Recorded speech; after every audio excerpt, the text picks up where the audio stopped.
Assalamualaikum warahmatullahi wabarakatuh. Yang saya hormati Bapak Muhammad Hufron, MSI, selaku dosen pembimbing mata kuliah Tafsir Tarbawi, dan teman-teman kelas C yang saya banggakan. Sebelumnya perkenalkan, nama saya Ponifati Nasiroh, NIM 2119212. Saya akan menyampaikan materi mengenai prinsip etos kerja usaha mengubah keadaan atau nasib. Yang pertama yaitu hakikat usaha dan keadaan. Usaha disebut juga dengan ikhtiar. Ikhtiar dari bahasa Arab yang berarti ikhtiaru, yang memiliki arti mencari hasil yang lebih baik. Ikhtiar yakni suatu usaha yang dilakukan dengan segala cara untuk mendapatkan hasil yang maksimal. Ikhtiar juga dapat diartikan sebagai usaha yang dilakukan dengan sungguh-sungguh untuk dapat merasakan kebahagiaan dalam hidup, baik di dunia maupun di akhirat. Sedangkan nasib atau keadaan berbeda dengan takdir. Jika takdir merupakan sesuatu atau peristiwa yang tidak bisa diterka sama sekali karena itu rencana Tuhan, sedangkan nasib adalah usaha manusia, di mana berhasil atau tidaknya usaha manusia ditentukan oleh manusia itu sendiri. Artinya, usahanya masih di dalam batas kemampuan manusia dan masih di dalam wilayah logika manusia. Jadi, nasib baik seseorang tidak ditentukan oleh faktor keberuntungan, tetapi ditentukan oleh usaha yang optimal. Namun terkadang ketika diri kita mendapatkan suatu musibah atau kejadian yang tidak sesuai dengan amalan baik kita, selalu suudzon dengan takdir Allah bahwa telah bersikap tidak adil gitu. Padahal sudah sepatutnya kita selalu mensyukuri segala sesuatu yang kita dapatkan, entah itu baik ataupun tidak sesuai dengan usaha kita.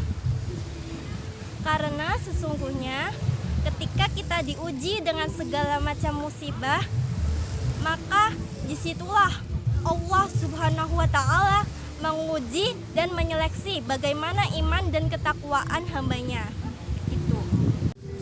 Yang kedua, yakni teori sukses perlu duit.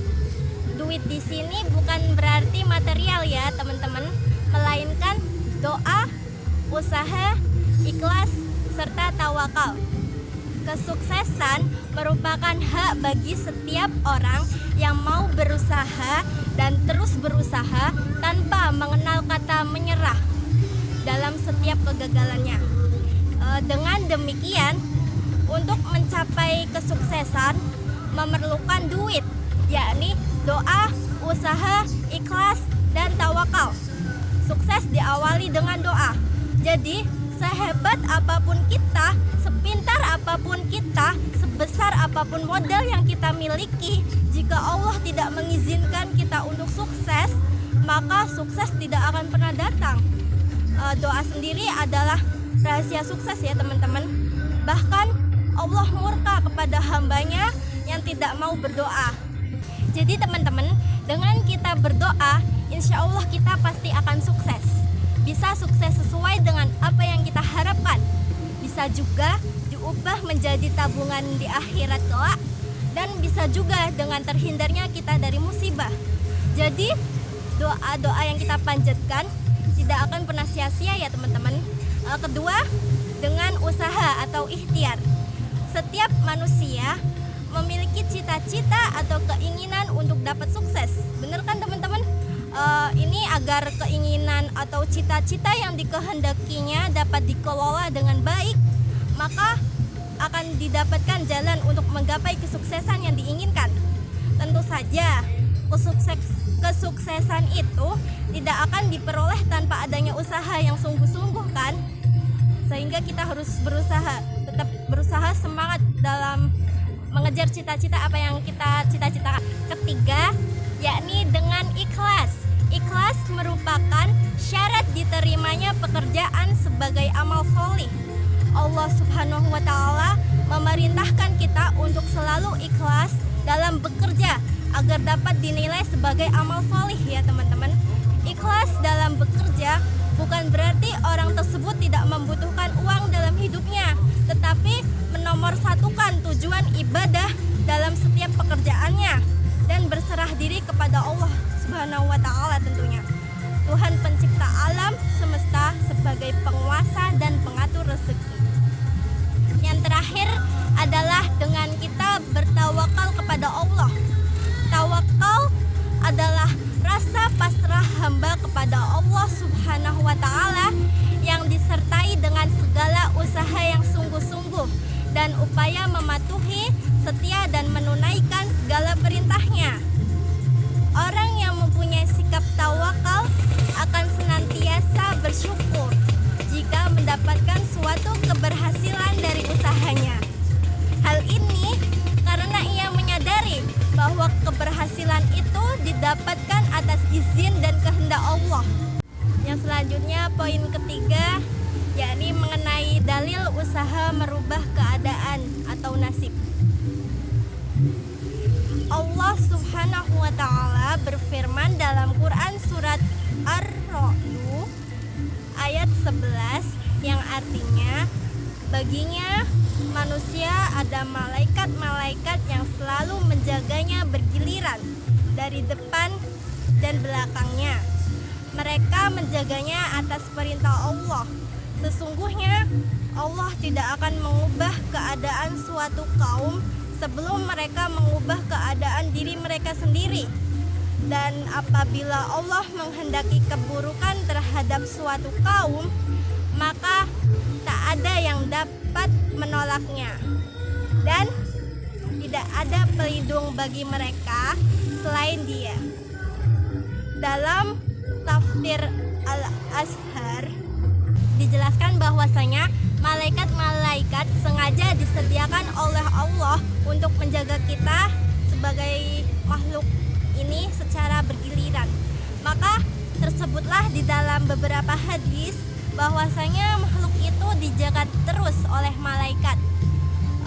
Malaikat Raqib menuliskan amalan yang baik, sedangkan malaikat Atid mencatat amalan-amalan yang buruk. Dan tersebut juga di dalam hadis bahwasanya ada malaikat yang menjaga semata-mata malam hari. Datangnya bergiliran pada waktu subuh dan sehabis waktu asar.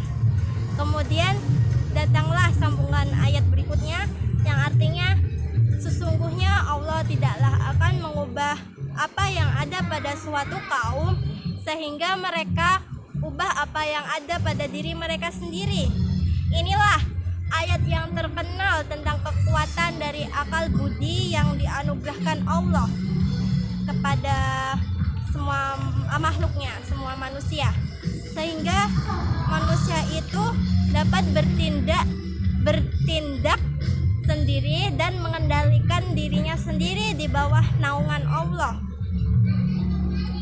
Dia berkuasa atas dirinya dalam batas-batas yang ditentukan oleh Allah Subhanahu wa Ta'ala. Oleh sebab itu, maka manusia itu pun wajiblah berusaha sendiri pula untuk menentukan garis hidupnya. Jangan hanya menyerah saja dengan tidak berikhtiar ya teman-teman. Manusia diberi akal oleh Allah dan dia pandai sendiri mempertimbangkan dengan akalnya itu di antara yang buruk dan yang baik. Manusia bukanlah semacam kapas yang diterbangkan angin kemana-mana ya, atau laksana batu yang terlempar di tepi jalan. Dia mempunyai akal dan dia pun mempunyai tenaga untuk mencapai yang lebih baik. Untuk materi yang keempat, yaitu analisis usaha mengantarkan kesuksesan dan doa merubah takdir. Kesuksesan tidak hanya sekedar membalikkan telapak tangan. Tidak ada keberhasilan tanpa kerja keras, keuletan, kegigihan, dan kedisiplinan. Hal itu juga harus dibarengi dengan sikap pantang menyerah. Semua cita-cita dan ambisi hanya bisa direngkuh apabila kita mau terus belajar berbagai hal, dimanapun dan kepada siapapun. Kesuksesan bukan sesuatu yang dapat diperoleh dengan sekedar duduk santai. Harus ada tindakan nyata dalam mewujudkannya. Tidak ada perjuangan, maka tak ada kesuksesan. Gagal bisa merubah menjadi sukses. Dalam kalamnya, Allah sudah memberi isyarat bahwa manusia punya hak untuk merubahnya. Oleh karena itu, nasib manusia bisa dirubah ketika manusia berdoa agar dipermudah oleh Allah, serta diiringi dengan kemauan, usaha, dan upaya yang tak kenal lelah, serta tawakal kepada Allah Subhanahu wa Ta'ala tentunya. Sekian teman-teman yang dapat saya sampaikan. Apabila ada banyak salah kata yang kurang berkenan di hati kalian, saya minta maaf yang sebesar-besarnya. Wassalamualaikum warahmatullahi wabarakatuh.